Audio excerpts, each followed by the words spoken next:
Welcome. Thank you for watching the AZ Heat Medicine Design Day video. Here's the team. Hello, we're the Diagnostic Test and Leadership Team. I'm Dalton Hoverson, Biomedical Engineer and Team Lead. I'm Sean Deal, Biomedical Engineering, Procurement Lead. We are the Delivery Team. I'm Bethany Radke, Mechanical Engineering. I'm Elizabeth Provencio, Aerospace Engineering. I'm Lily Finnegan, Aerospace Engineer. I'm Namaday, I'm System Engineering.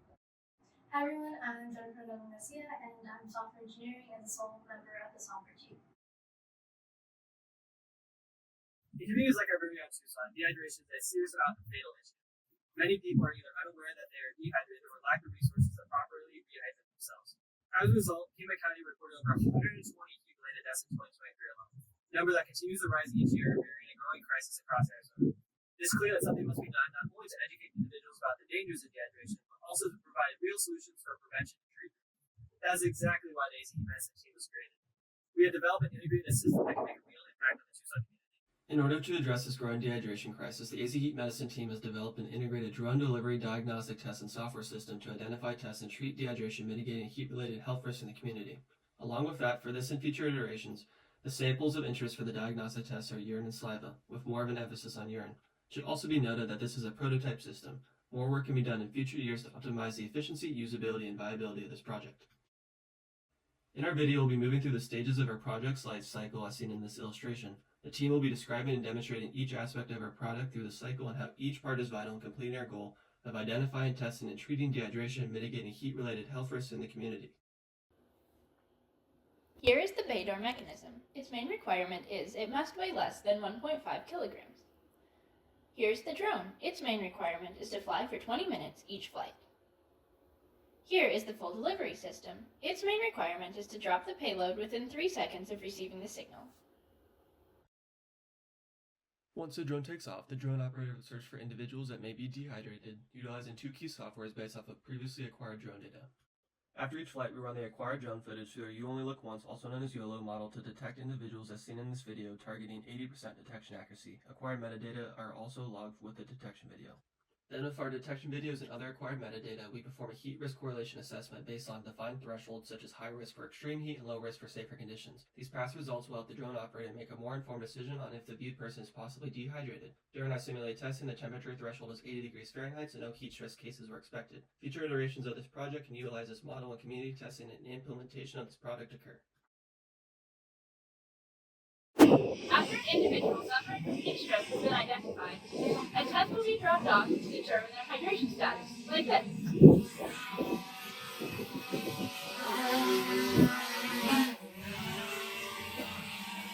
Here's the bay door mechanism. To release the payload, this button is pressed, and the servo motor retracts the pin, like this. This is the bay door circuit. The circuit is soldered on copper perf board. The system uses an Arduino Nano, a 6-volt rechargeable battery, as well as a 433 MHz transmitter and receiver. This has a typical range of 50 meters. In the future, the transmission system can be modified to increase its range. Now that the test has been delivered to the user, there's a few physical features to point out. First is this instruction page. More or less just says what the user needs to know about the test, how to take the test, and what to do if their sample reads as dehydrated. If you want to read the verbatim instructions, they'll be posted here. From there, we can just go to our standard on button. When you press it once, the system will turn on, and you can tell it's on by this green LED, which is also a default for hydrated. This red LED right below will only turn on if the user sample is read as dehydrated. Finally, there's a funnel for the user to deposit their sample into the electrode box. Now, let's look at the inside of the sensor to see how it truly works. Now, let's take a look inside of our system. The first thing is we have our ESP8266 module. This is the brains behind our operation and handles all the calculations and measurements. And how the system functions is that when the user, using the funnel from the top of our housing, deposits the sample into our electrode box, this circuit then measures the voltage drop between these two electrodes, allowing us to measure the conductivity of the sample. This information is then communicated locally using the red and green LEDs, and then back to our home base using its onboard antenna here. This entire system is powered by a 3.7-volt battery and 3,300 milliamps. All in all, it is held in place by these foam pieces you see around. These don't serve for functionality in terms of usage. They are more to keep our components stabilized, especially as we are delivering these from a drone. Now let's take a look at how we got here. So across all of our iterations, we use the same foundational principle for measuring conductivity. The main changes was in size. Our first iteration, we used a breadboard. This is because we wanted more space to really determine the feasibility of it. We then moved to using a printed circuit board, which, due to manufacturing issues and a lack of resources available to us, we weren't able to solve. We had to go back to the drawing board, came up with using a copper perf board, which we ended up using in our final design, using the exact same circuit that we used on our original breadboard. For our diagnostic test, there are two key requirements we can verify using our 10 water and salt mock solutions. First, accuracy and hydration readings, meaning the test must correctly identify hydration status if our hydration threshold being 15 millisiemens per centimeter and our test goal being greater than 80% accuracy. Second, reliability, ensuring a minimal variation with repeated tests of the same sample if a target of less than 10% variability. Now let's look at two demonstration scenarios for this test. For a hydrated scenario, which can be seen by the clear solution, when that is deposited into the test, the LED remains green, meaning no further action is needed. But if we take a look at a dehydrated scenario, which can be seen by the yellow solution, the red dehydrated LED turns on, meaning that a hydration solution will be delivered to their initial location.